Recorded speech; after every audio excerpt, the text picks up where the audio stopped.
నమస్కారం అమ్మ. నమస్తే. సో ఇంతకు మీ పేరు చెప్పాలా? నా పేరు లక్ష్మి. లక్ష్మి గారు.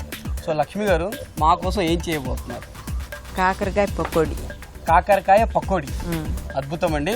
మామూలుగా పకోడీ అనగానే మనము చికెన్ పకోడీయో ఇలా రకరకాల పకోడీలు పేరు విన్నాము. కాకరకాయ అనేది కాస్త చేదుగా ఉంటుంది, కానీ కాకరకాయ పకోడీ చేస్తా అంటున్నారు లక్ష్మి గారు.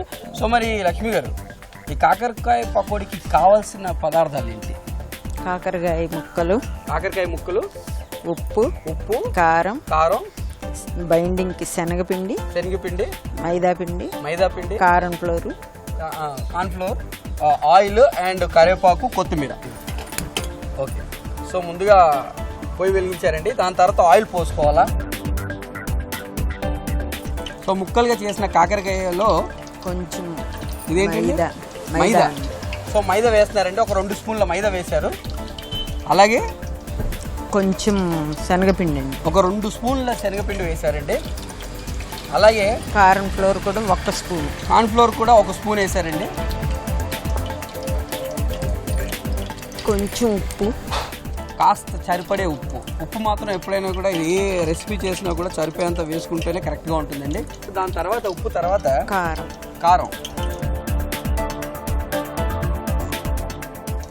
సో ఇవన్నీ కలుపుకునే ముందు ఒకసారి వాటర్ కాస్త పోసేసుకొని సరిపోయేంత వాటర్, అంతేనండి. దానికంటే క్వాంటిటీ ఉంటుంది, ఇంత ½ లీటర్ అలా ఏం లేదు. కొంచెం దానికి సరిపోయేంత వాటర్ అండి. ఆ వాటర్ వేసేసుకొని కలిపేసుకుంటున్నారు. సో కలుపుకోవడం జరిగిందండి. మిశ్రమం రెడీ అయిపోయింది. వావ్.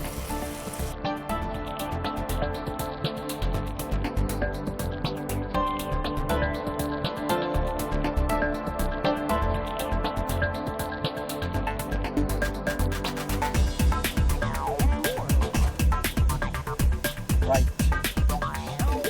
మంచి కలర్తో పాటు మరి క్రిస్పీగా కనబడుతూ ఉంది.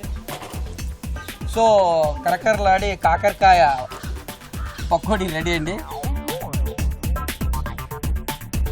దీనికి తగ్గట్టుగా దీంట్లో సాస్ అనేది మస్ట్ అంటున్నారు, ఖచ్చితంగా కాంబినేషన్ అండి. Tomato sauce. సో అది కూడా టమాటో సాస్ చాలా బాగుంటుంది అంటున్నారు. టేస్ట్ చూడడానికి నేను రెడీగా ఉన్నానండి. టమాటో సాస్ కూడా రెడీగా ఉంది. అట్ ద సేమ్ టైం కాకరకాయ పకోడీ రెడీగా ఉంది. ఒకసారి టేస్ట్ చూసి చెప్తానండి.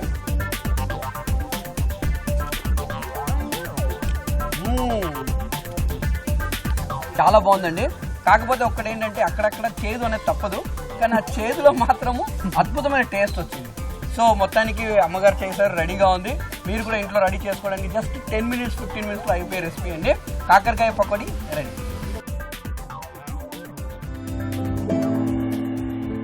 ఓకే, అదంతా అయిన తర్వాత చివరిన కొబ్బరి ముక్కలు వేస్తున్నారండి. సో మొత్తానికి అయినట్టేనండి.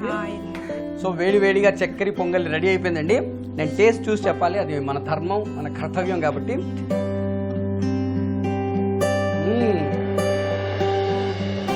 అద్భుతం, మహా అద్భుతం అండి. సో ఇంకెందుకు ఆలస్యం అండి, మరి మీ ఇంట్లో కూడా రెడీ చేసేయండి చక్కెర పొంగలి.